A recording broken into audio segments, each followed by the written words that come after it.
Welcome back, everybody, to the Meeple Marathon. Today we're going to be covering Islebound in our continued series of covering games that traditionally do not have a solo option, but that a solo variable exists online.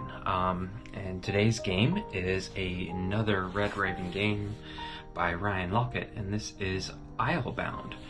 Islebound is I wouldn't really call it an exploration game. I also wouldn't call it a worker placement game. It's more like a resource management, action selection / tableau city builder. It's a very unique game in that sense that it doesn't really fit into a strong category. So I'm going to cover the rules of the game, which are very straightforward and very simple, and then I'm going to talk about the solo rules that can be found on Board Game Geek. So what you see in front of you is essentially this map of, I don't even know what the land is called, but the important thing to notice is that all of these tiles have these markings on them which divide all of these four main tiles up into 3 regions each, and then there's these corner regions which are considered the home ports. And I, being the green player, have claimed this one up here as my home port, and this is going to be representing our AI player, and we'll talk a little bit more about why he's kind of sitting in the middle. But essentially, you take 2 steps on your turn, or there's 2 phases to your turn. The first one is to move. You move based upon your ship's speed, and you start the game with a ship speed of 2, which is represented by this little cube right here. But you can add crew members to your ship whom give you additional speed. So you can see that actually 2 of these crew members who are available to hire have those speed icons. So if I have these crew members up and they're active on my deck, I can increase this by the amount of symbols that I see. So, but right now I have movement of 2, so I could go here, I could go here or here, anywhere, it doesn't matter as long as I move 2. Now, one of the key rules is that you have to move. You have to move at least 1 space. You cannot just squat on your current space for more than 1 turn. So essentially, once you have gone to a location, then you have to move on to a different location.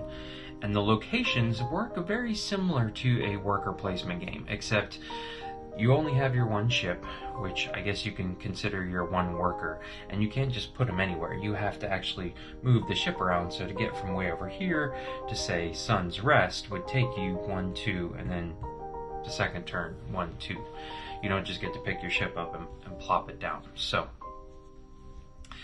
essentially, you have moved your ship, and then you have the option of interacting with the port or little town that you are at.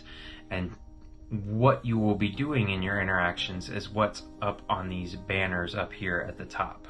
So each one of these towns or ports has a unique action that you can take at their port, but you can't just walk into any port or sail into any port for free.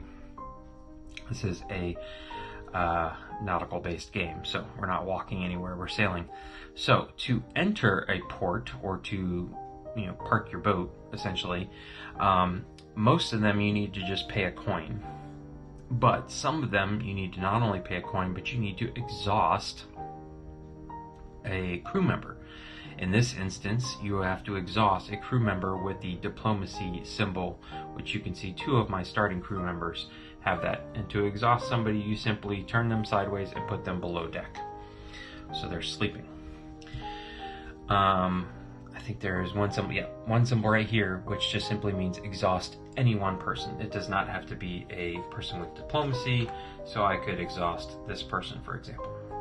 So you are traveling around, you move, and you stop at a port, and you then pay to be able to go into town and then complete this action. So the rules are very simple. It does take some time to figure out what all these icons mean, and I'm not going to go through all of them right now. But essentially, most of it is either gain something, so you'd see plus signs for gaining things. Like for here example, you get 4 fish, and you get an additional fish per worker you have on deck, active, not under, but on deck, who's a worker. So this guy goes out and helps you get fish, so he's going to bring back an extra fish. So that's what the plus sign means. The arrow sign means you are paying. So here, for example, I can pay a wood to get a pirate card. These are used in battle. We'll talk more about that in a second. Or I can pay a wood and a coin to get a serpent. Now, I can do this as many times as I have workers on deck. Or here, for example, Zillium, I need to pay either a fish or a wood. I need to pay it, which is the arrow, to get a book, but I also need to exhaust any crew member to do so.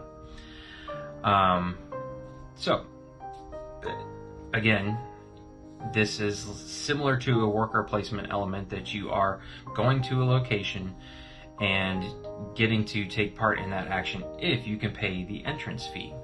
Now, if for some reason you cannot pay the entrance fee or do not want to pay the entrance fee, you have essentially 2 options. You can either, I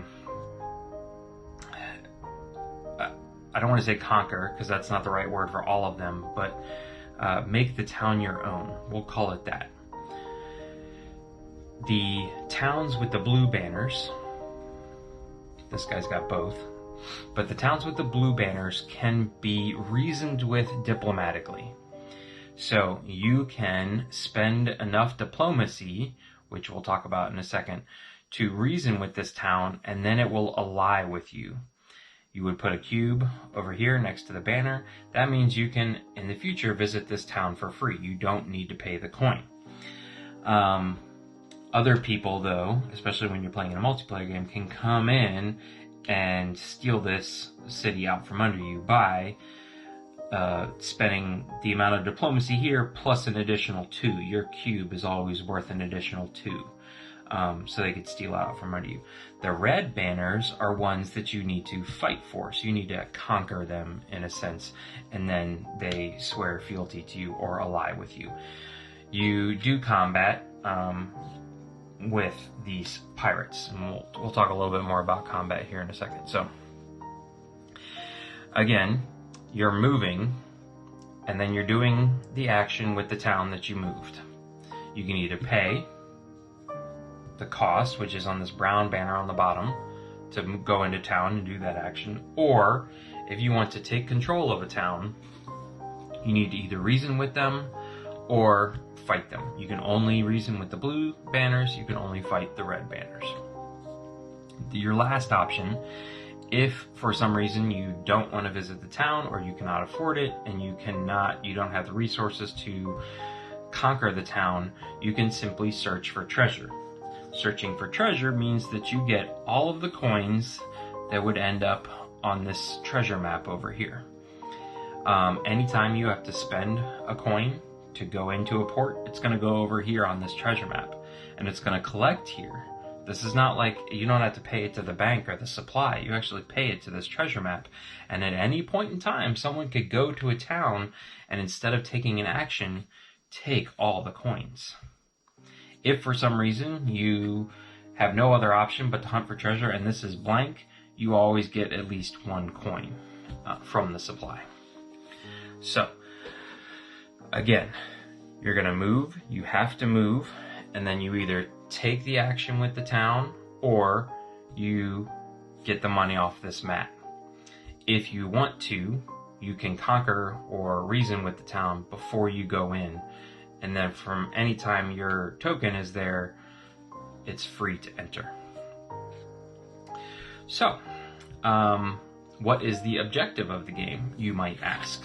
Why would I want to sail around the island or sail around all these islands and do all these actions. Well, the object of the game is to score the most, what they call renown, but essentially victory points, which are tracked on this board up here. And every time you reach your 7th, or you reach 7, you get to take one of these tiles. You take the top one, and you immediately gain whatever's on this tile. So I would immediately gain 2 pirate cards from the supply. But this also is just a way of keeping track of your renown. Instead of having like a big giant counter that goes around the outside of this board that counts from 0 to 100, and then a little token that would say 100 plus and things like that, you simply have these chits that they decided were going to be equal to 7. So you're going to be stacking these up. You'll get like 3 or 4 of these throughout the game, and basic math would tell you that, you know, that's 28, 35, whatever you reach. So you are attempting to score the most renown. The game continues to play out until one person has built 8 buildings. Well, that's in a 2-player game, and that's the game we're going to be playing with against the AI. If you play with more players, your goal count of buildings is less. But you don't actually have to build 8 buildings to win the game. If you're playing multiplayer, just one person has to build 8 buildings to trigger the end of the game, and then you count up victory points. It is possible, not likely, but possible, to have not built a single building in the entire game and still win. You let the other people do all the building, and you go gain renown in other ways.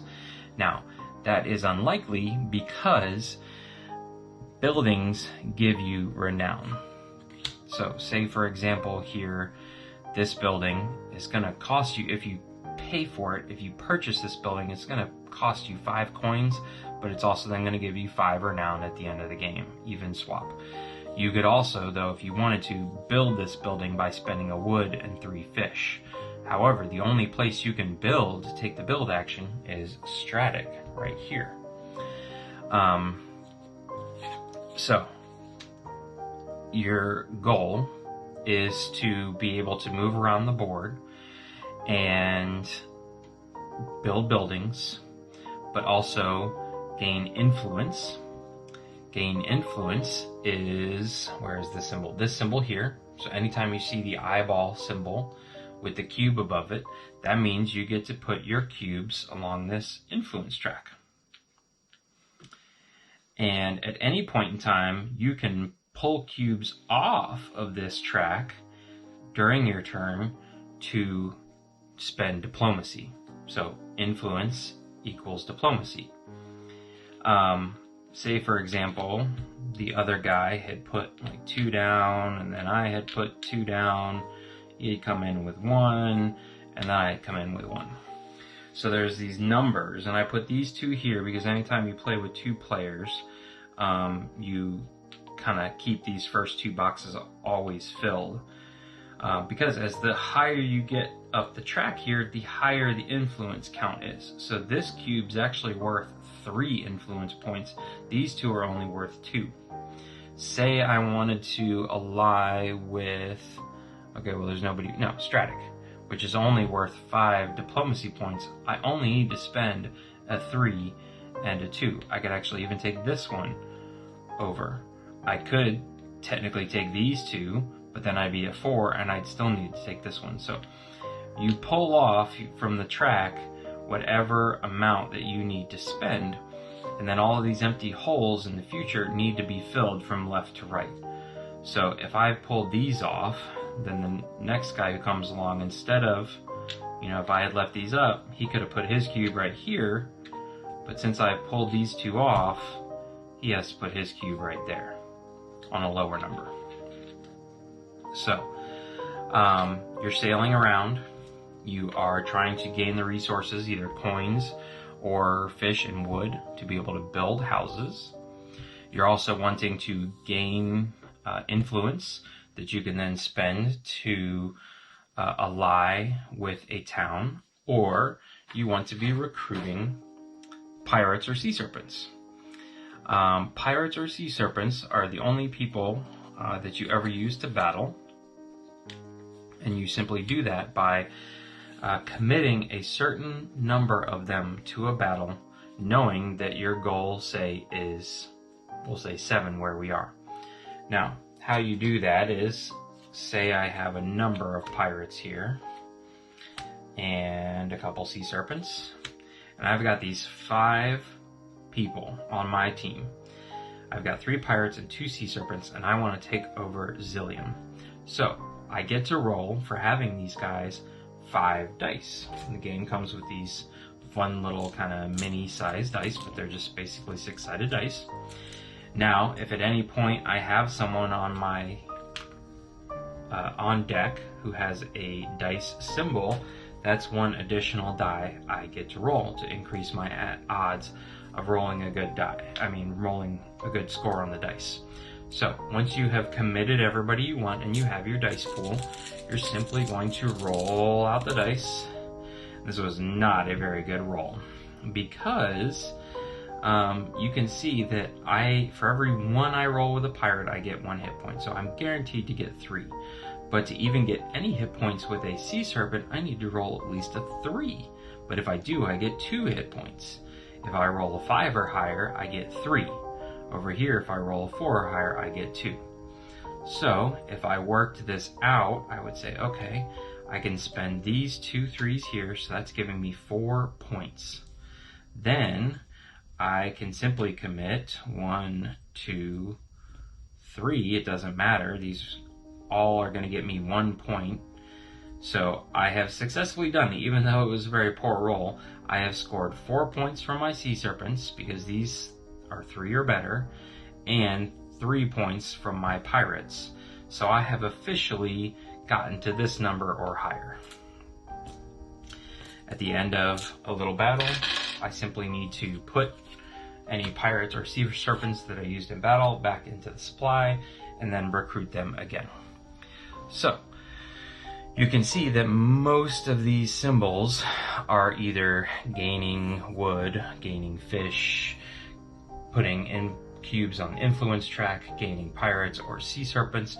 You can also see that there are these book symbols. So books are a resource that you can gain similar to money, and I'm not really sure what these are supposed to represent.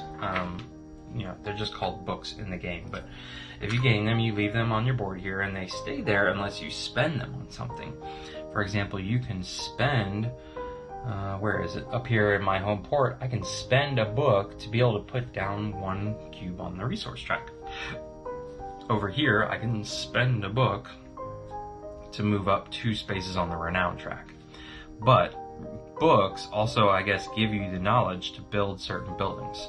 So looking back over here at our building row, normally these are all laid out in order, where this is 1, 2, 3, 4, 5. But trying to fit everything on camera here, I scrunched it all up. But as cards come out, they're going to come out into this slot first. Anytime I have an empty slot, I'm going to push everything down and then down, here, and then jump it down to here and push down, so that this is essentially the easiest building to build in terms of knowledge, because I would need to have 3 books in my possession right now to build the library, or to purchase the library. I would need 2 books in my possession to purchase the fishing guild, or 1 book in my possession to purchase the palace. I don't need any books to purchase these 2. And if I am in Stratic and building the buildings, I don't look at the books at all.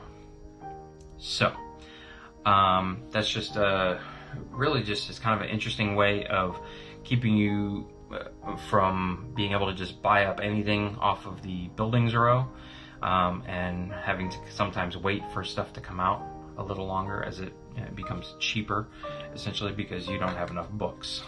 So I believe that covers, no, it almost covers everything. The last symbol up here that I haven't really covered is this trumpet symbol. So if I sail to Farwald, I have the ability, not only to gain a wood or 2 fish, but I also have the ability to brag, which is this trumpet symbol. To brag, you have 2 options, and that's represented by these 2 cards right here. You only ever get to brag for these 2 things, but it's always optional. You don't have to brag if you go to Farwald. But say, for example, you want to brag about the amount of pirates you have. So say I have 1, 2, 3 pirates in my possession, and my opponent, even the AI player would do this, has 2. So these cards are a little confusing, but basically you always get this top banner, which is either usually 1 renown or none. So if you were, I'm not going to move this card because then I would be able to see what's underneath it, but you and you alone, since you're starting the bragging, would get to gain a renown here. So I'd move over 1. And you also get to gain a renown for every pirate you own. So myself would gain 3 more. 1, 2, 3. But everyone else gets to brag as well for the stuff that's on the paper symbol. So what's hanging up here at the top is just you. What's on the paper, everyone gets to brag, because you're bragging, you're calling out into public what you feel like you are best at, and somebody could beat you. You could brag about the amount of pirates you have and only have 1. So you would gain 1 for bragging, starting the brag, and 1 for your pirate. And the other person could have 4, so they would come in and go 1, 2, 3, 4. And they say, I actually have 4 pirates. But since you started the brag, you get what's at the top, and then everybody gets to chime in on the brag as well. The very last thing I want to talk about is, there's 2 more things. One is, you can see this plus symbol, and we already talked about that, but this is gaining a crew, which these are our 3 options right now. These first 2 options I need to pay a coin for. This 3rd option is always free. Anytime I purchase someone, we push everybody down so that the longer people stay up here, more likely they'll get into this free zone. The last thing is there are these 2 brown discs on the map. These represent chances to complete events. And similar to the brags, you can only complete events that are active, which are face up here in these 2 piles. So that's why I have Grenell and Rock Slide marked with these green circles. Essentially, if you are in one of these towns as a free action, you can complete the event. Now you need to be able to pay for whatever's at the bottom in order to complete the event. So in this case, you would need to be able to complete a 1 combat, which is essentially just 1 pirate. Or here, you would need to be able to exhaust someone with a worker and pay 4 fish. Anytime you do an event and you pay what's at the bottom, you get what's at the top. There's a little flavor text you can read if you choose so, but it's just that, it's just flavor text. So this one would get you 1 cube on the influence track. This one is going to get you 3. As soon as you do it, you would remove this card, and whatever locations underneath, you simply move the brown token to help you when you're visually looking at the map, remember where those are. So let's recap real quick. You always move. You have to move. Then you can interact with the town. Before you interact, you can take over that town either through diplomacy or fighting. And if for some reason you cannot pay to enter the town, or you choose not to, you can take the money here on the map. Now, those are your 2 actions, 2 things you have to do. You have to move and you have to take some sort of action in the vicinity. There are 2 free actions that you always have the option of doing on your turn at any point in time. The first one is complete an event, which we just discussed. The second one is purchase a building. So that means spending coin and having books on your tile. You don't have to spend this number of books. You just have to have them in your possession. You have to be able to show them. So buying a building, so spending this in coin, and completing an event are always free actions that you can take or do at any point on your turn. To build a building, which is along the bottom, you need to go to Stratic, and you don't need books. Okay, so I realized that I said at the beginning of this that this is a very simple game to learn, and I spouted off a lot there, but that is how you play Islebound. So you simply go around the table, turns are always very quick, and everybody continues to do their movement and then action turns until someone has built 8 buildings. At that point, you finish the round you're in, so everybody gets to take their turn within that round, and then you get one final round to accumulate as many renown as possible, because it doesn't matter who has the most buildings, it's whoever has the most renown. So, let me talk a little bit about the solo rules by Breath of J. These can be found on Board Game Geek, and essentially he has just created a system of controlling the AI ship by rolling a single 6-sided die here, which the game provides. So, to be able to play this, you simply need to print these off the internet and roll this die. So a few things that they are telling you you need to consider, rules you need to play with, which are alternate rules. Normally, when you're playing with multiple players, if you sail into the same region, you want to sail into the same port as someone else, you need to exhaust someone with a diplomatic skill in order to talk your way into them not blowing you out of the water as you approach. In a 2-player game, they say you can play with the close quarters variant, which means it's not just this specific region. I could be over here, but with 2 players, it's very easy to skirt someone's region and just stay away from them.